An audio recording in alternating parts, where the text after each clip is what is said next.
If you get food stamps, listen up. The government is making a major push to limit what you can buy with your benefits. In fact, some people want to make it so that you can only buy WIC-eligible foods, and that means no meat, no butter, and no flour with your food benefits. It's insane. So if you rely on these benefits, you need to know what's happening so that you can help us stop it. Basically, it boils down to this. Our country is in the middle of a major budget battle, and lawmakers are looking for ways to make cuts. And some of them want to make cuts from benefit programs like SNAP so that they can spend that money elsewhere, and they think that restricting what you can buy is the way to do it. It's not, honestly, because it would actually take a lot more work and money to implement and enforce these changes than to leave the program alone. It would cost a lot of money to do what they're trying to do, but some of our leaders don't care about pesky little things like facts. Now, the current battleground for this fight is in Iowa, but our federal lawmakers are currently working on the 2023 Farm Bill, which affects all of us. This is the law that governs food stamps, and it has to be passed every 5 years. The current one expires this year, so what's happening in Iowa right now could set a dangerous precedent that could affect the rest of the country. In Iowa, legislators have proposed that SNAP purchases should be limited to match the current list of foods that you can buy with WIC. This is a big deal because WIC is way more restrictive. The only things you can buy with WIC include breakfast cereal like cornflakes, oatmeal, grits, or cream of wheat, canned fish, cheese, not sliced cheese, eggs, formula and baby food, fruits and vegetables, juice, legumes, milk, peanut butter, tofu, whole wheat bread, and that includes bread, buns, rolls, rice, oats, barley, tortillas, and macaroni, whole grains, and yogurt. The rules are intense and ridiculously specific. For example, WIC covers legumes, but only mature legumes defined as dried beans and peas, or canned beans such as black beans, white beans, lima beans, and even refried beans. However, you cannot buy baked beans unless you have limited cooking facilities and they opt you into that. Any beans that you buy have to meet specific limitations on sugar, fats, oils, sodium limits, and other things. This would obviously be a nightmare for low-income households who rely on food stamps to eat.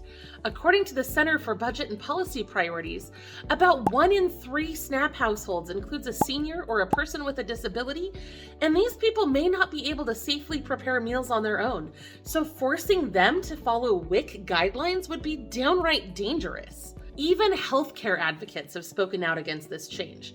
According to the Iowa Capitol Dispatch, advocates and disabled Iowans told legislators Thursday that the list of approved foods in Iowa's WIC program were tailored to meet the needs of pregnant women and children in early development, but that these restrictions are not necessarily healthy to apply universally. Iowa is also trying to reduce the asset limits for the program in order to limit how many people qualify for assistance. It appears that the asset limit would automatically exclude any 2-car households, even if that family lives rurally and needs 2 vehicles in order to maintain their jobs. Additionally, the program would also require SNAP participants and Medicare recipients to work at least 20 hours a week in order to receive benefits according to time. As the Iowa Hunger Coalition stated, this policy would keep Iowans stuck in poverty, not help them out.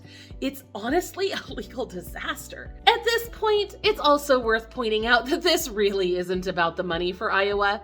Iowa's SNAP enrollment is at a 14-year low, and the state reported a $2 billion budget surplus last year and immediately lowered taxes for all their big businesses. The state plans to dish out $350 million a year in handouts for kids going to private school, even if those kids come from wealthy families, and their new proposal adds an extra $1 million for the Double Up Food Bucks program that allows you to get twice as much food from farmers markets.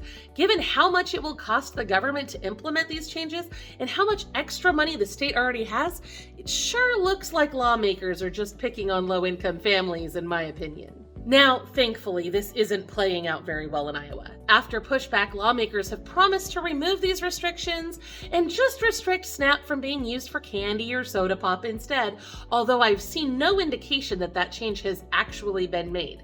The official name for this proposal is House File 3.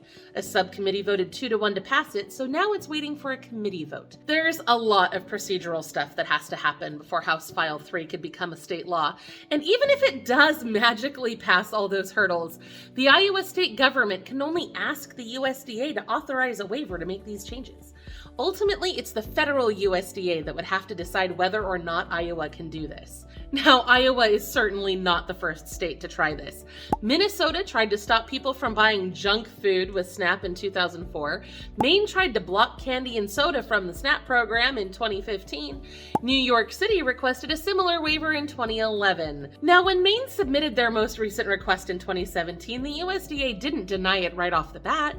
Instead, they demanded a lot of information about the time frame, procedures, data gathering, and costs involved with implementing these changes. And as far as I can tell, Maine never followed up. So even though these waivers have been requested several times, the USDA has never approved a single one. The food stamps program is too large and just too complicated to allow states and cities to make their own independent decisions on this. And that's not just me, by the way. The New York Times quotes a letter from the USDA administrator to a New York state official that says the experiment is too large and complex to implement or evaluate. Since all of the information I found on this is over a decade old, I reached out to the USDA directly for clarification. I spoke with Sandra McMartin, a public affairs specialist with the USDA's Food and Nutrition Service, and this is what she said. Items eligible for SNAP purchase are defined by the Food and Nutrition Act of 2008 and federal regulations. Therefore, states do not have the authority to independently restrict foods that can be purchased with SNAP. A demonstration waiver approval from the Food and Nutrition Act is required to prohibit food items at the state level. Demonstration waivers have been requested by Minnesota in 2004, New York in 2011, and Maine in 2015.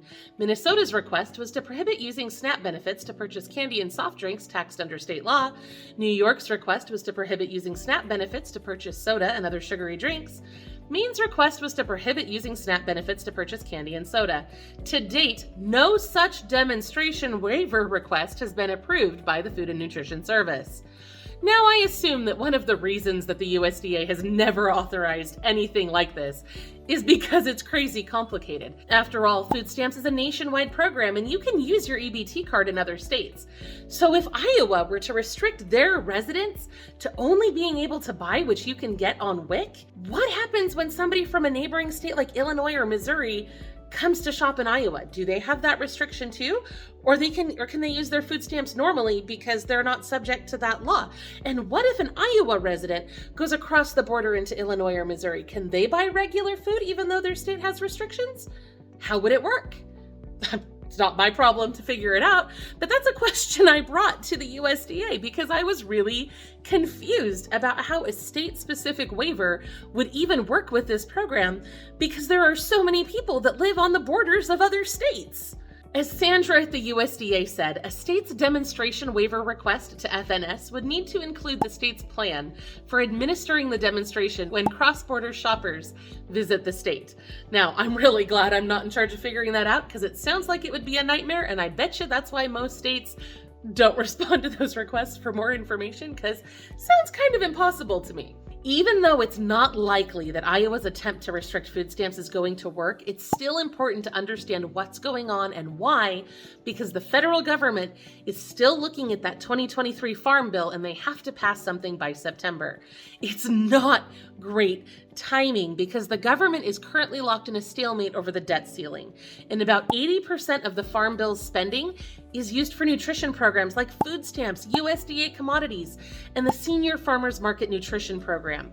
This paints a huge target for lawmakers that are trying to cut down on government spending. Now, it's no secret that some lawmakers are trying very hard to cut down on SNAP spending. House Appropriations Chair Kay Granger has said that they are still looking at cutting SNAP benefits or adding new requirements for the program. The Minnesota Post reports that fights are likely over the proposed changes to food stamp and other USDA programs. The Post also pointed out that over 140 lawmakers recently signed a Blueprint to Save America that proposes some drastic changes to the SNAP program, including, but not limited to, completely ending SNAP benefits for childless single adults, consolidating food stamps into the TANF program for working families, removing the marriage penalty from benefit calculations, which would actually be great, imposing new work requirements, requiring ID to use your food stamps, which sounds like a great idea, but what about people with caregivers who shop on their behalf?